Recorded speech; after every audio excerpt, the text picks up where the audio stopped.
exit light, enter night. Here we are.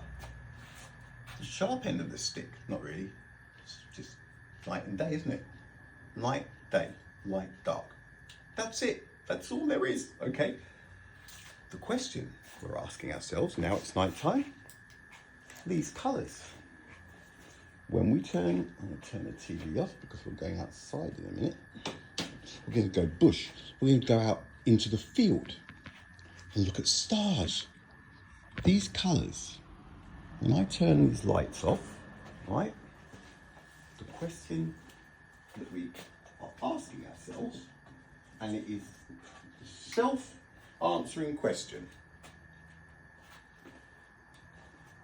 Those lights, I mean those colours.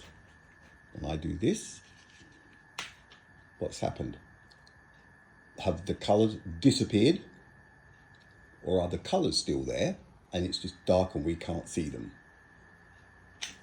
I guarantee you, 100% slam dunk, that those colours are still colours, but they are just colours in the dark. How can we be a slam dunk? How can we be so sure? God, the arrogance of it, isn't it? I'll tell you how we can be so sure. Because during a solar eclipse, see, it's not going to go away. During a solar eclipse, you have the sun clearly behind the moon, right? You be in the sweet spot, see the moon cross in front of the sun, and in that sweet spot moment, one thing is happening, not two, one. You are seeing the sun directly behind the moon at the very, very same time as you are seeing the shadow bounce off of the moon, right? The sun and the moon shadow and you, that's 4 reference points, are in precise accuracy, a straight line, the sweet spot.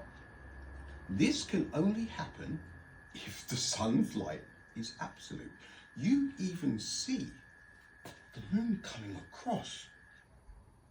You see it happening in real time. What is it that people cannot see about this, right? I'm not the person like making up this rule.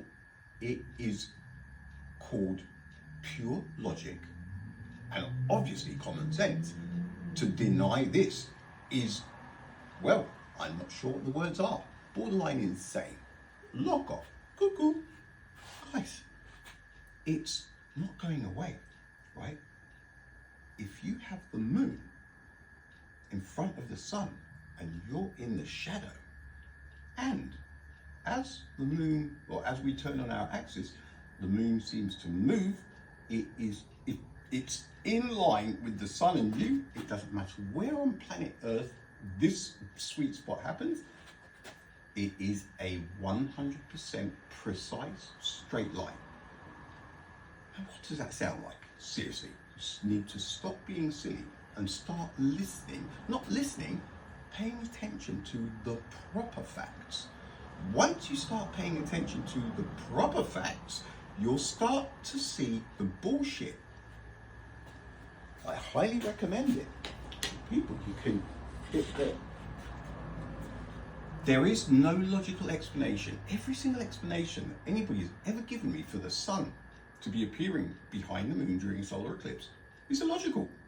Because there is no logical answer other than the sun's light is absolute, right? That is how we know the colours are the colours, because there is no delay. So there is no need for you to hang around waiting for photons to bounce off of the grass and to appear green in your cabeza, in your head.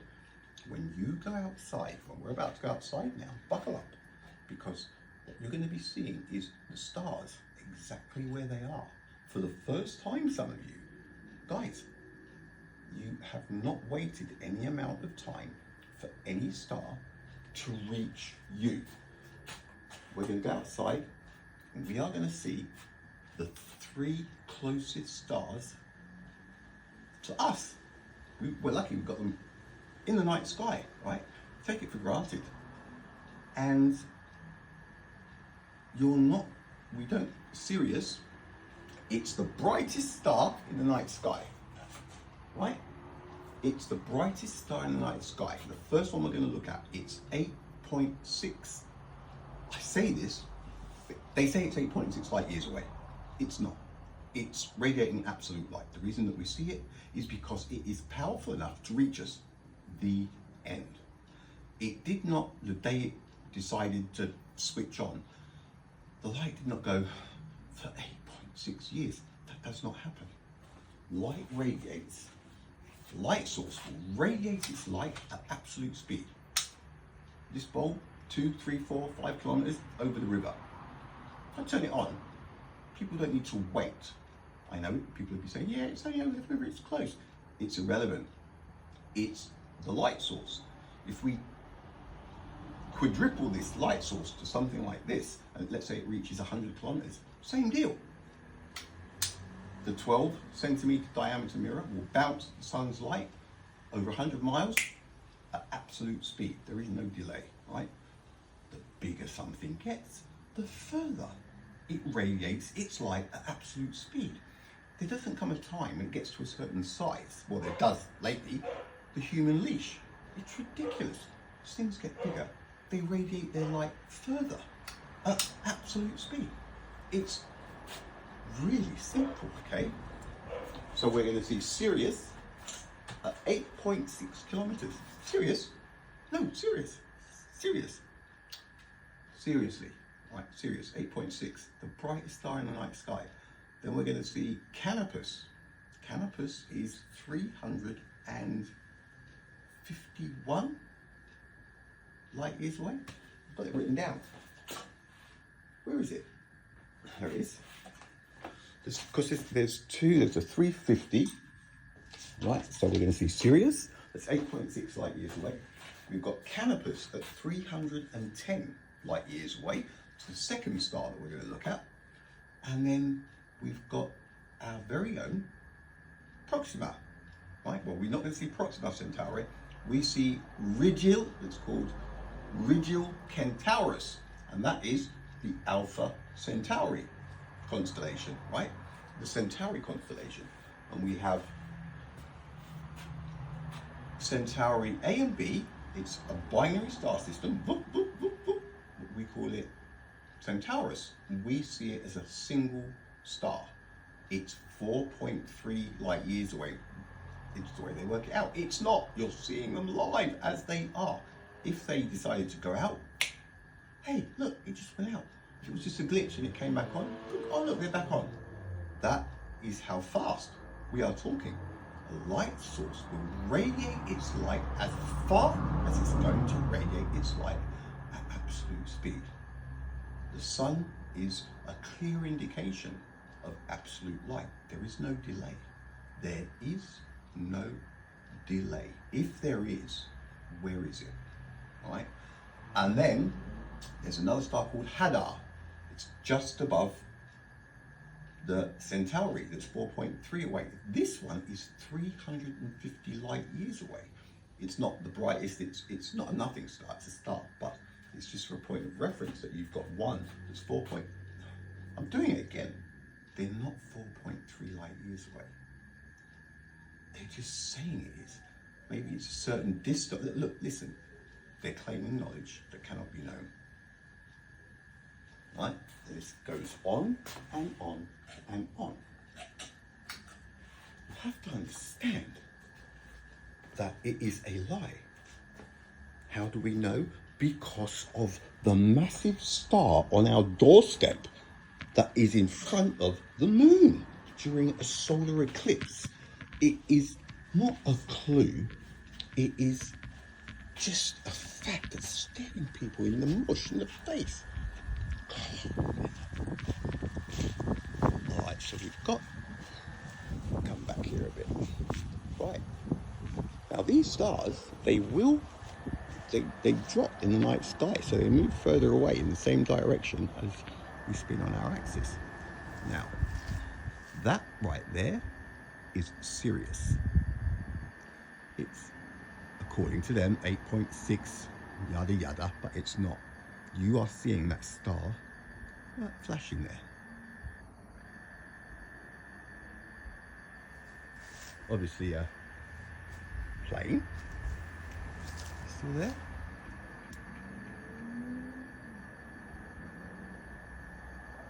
Now, I can't see it. Funnily enough, right, this is the truth. I cannot, oh yeah, I can. I was going to say I can't see it without the phone.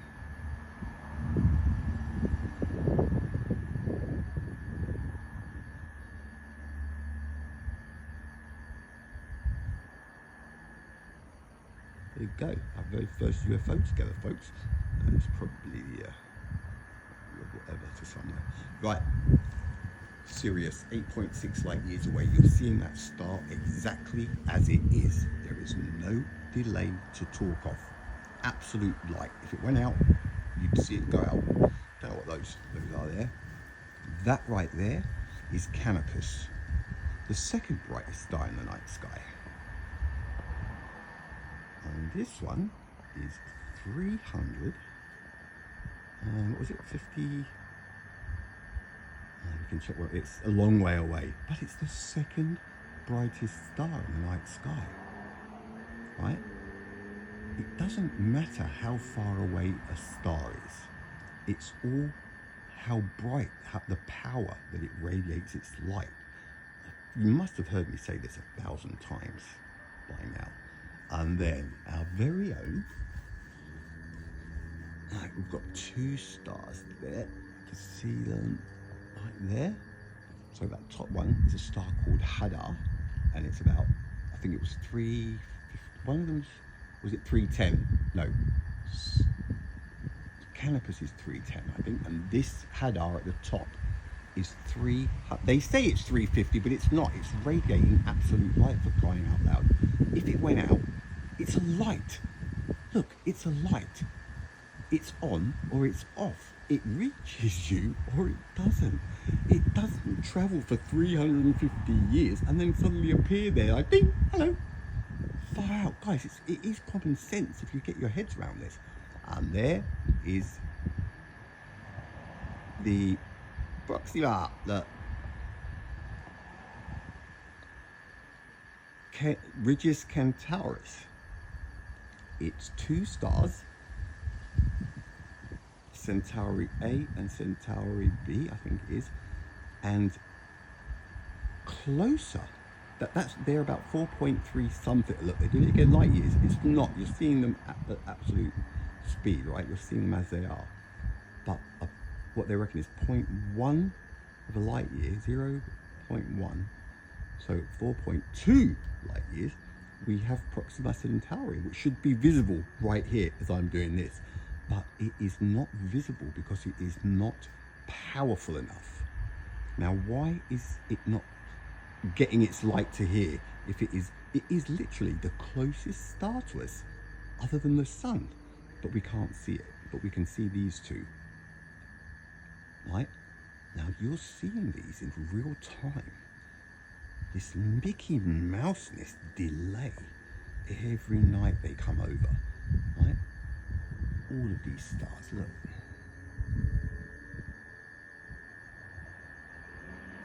You're seeing them as they are.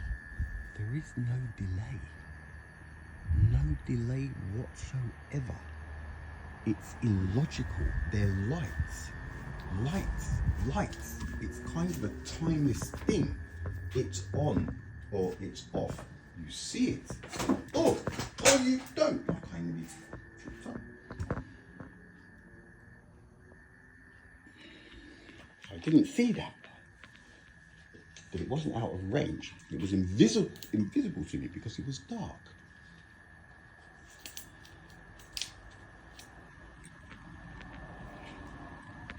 Right, 15 minutes. Couple of minutes, and that'll do for this. So once again, guys, look, like I said, I am not the person who's making this up, trying to change things. But guys, it's the same as the Egyptians and the pyramids. 135 battle-breaking Nimitz class aircraft carriers with copper hand tools. It's logistically impossible, guys.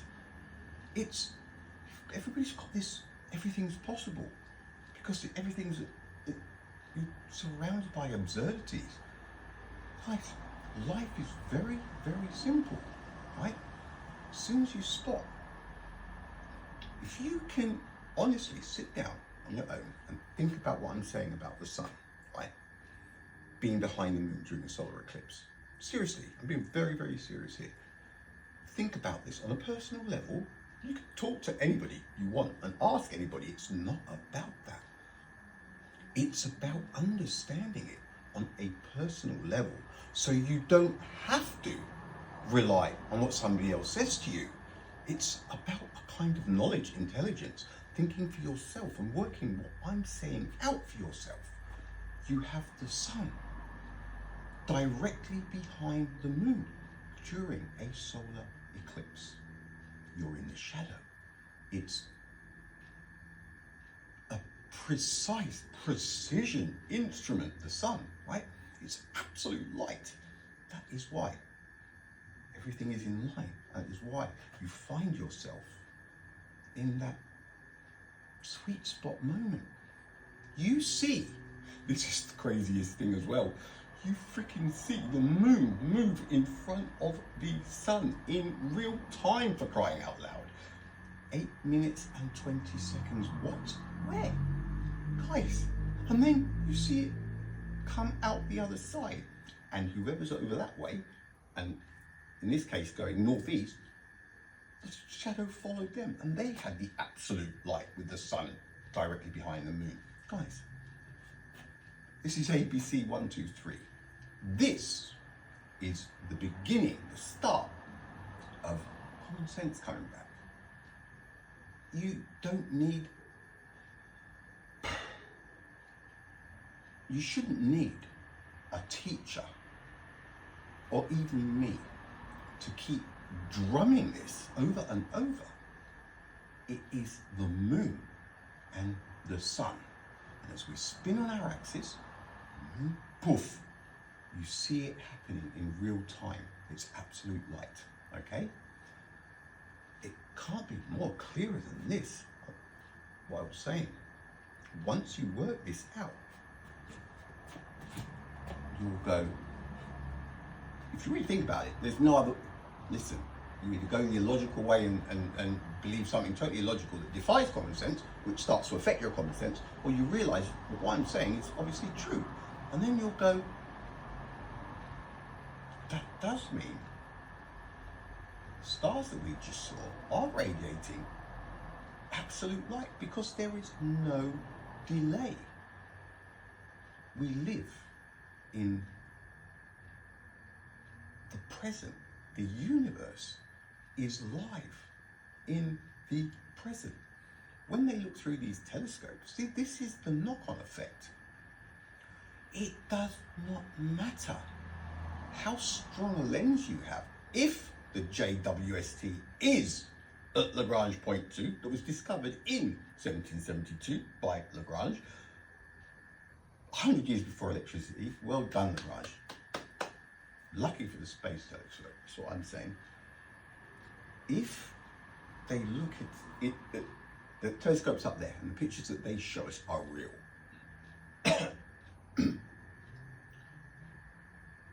They are seeing light live, because that is the way it is. It doesn't matter how far away you can see with a telescope.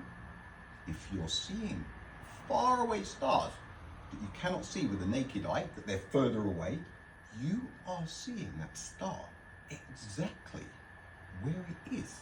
And if it went out, or if something goes supernova and we see it, we will see it live. There is no delay. It's light. whether you're looking at, settle, whether you're looking at it through a telescope or with the naked eye, right? You either see it or you do not. It's not going to travel towards you. Bang! Here I am. I'm on or I'm off and you can't see me. Seriously. It all starts, this is how logic works, right? It all starts with understanding that the sun is directly behind the moon during a solar eclipse. If you can grasp this fact, right, and it is very obvious, there's another eclipse somewhere this year, I think. It will be the same deal. Bang, straight line between the sun, moon, and the sweet spot wherever it is on Earth. Once you grasp this fact, you'll be able to crawl through a lot of crap. Radio communications, how does that work? I'm serious, guys. The sun behind the moon during a solar eclipse is your door to mental freedom.